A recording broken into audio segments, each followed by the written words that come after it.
So the third new rule of money is, I think the big mistake is, I hear so many people say it's important to save. That's ridiculous.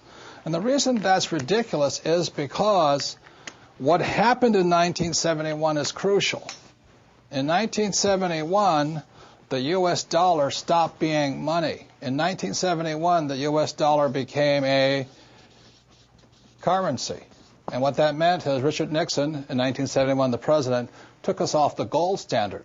That's like giving an alcoholic free rein to the bar, or it's like giving somebody who can't control their spending unlimited credit cards. So what's happening is all the savers today are losers.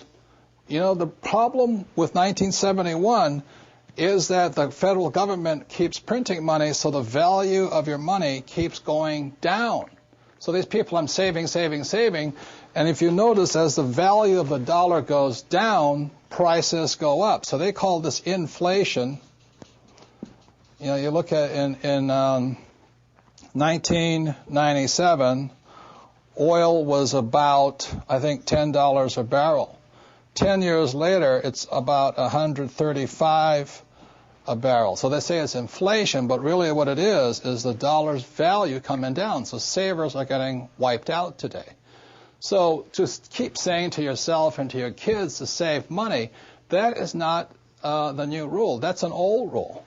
So a very big problem for most people is stop using the word save and use the word hedge. You've got to hedge your money, hedge against losses. Like when I buy a stock, I put a hedge in. I put a stop loss or a put inside of it or a call, whatever I'm doing. I want to stop it. So today, I don't save money. I'm hedging. So in 1997, I started investing in oil, gold, and silver. So as the dollar dropped, oil, gold, and silver went up. So I'm not betting so much on oil, gold, and silver. I'm betting against the U.S. dollar. And that's why this idea that you're going to tell people you need to save money, that's really, really an obsolete idea, because the idea went obsolete in 1971. The U.S. dollar in the last few years has lost almost 80% of its purchasing power. And the prediction is, because this has happened throughout history, it happened thousands of years ago with the Romans, with the Greeks, with the Germans, with the English, the Japanese, and the Chinese. Every time they've made money into a currency, something you could print at unlimited, every time that has happened, the currency has gone to its true value, which is zero.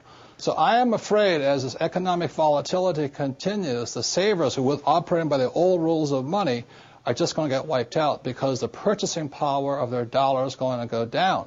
So even if the bank's paying you 5 to 10% interest, you can't keep up with the banks printing money.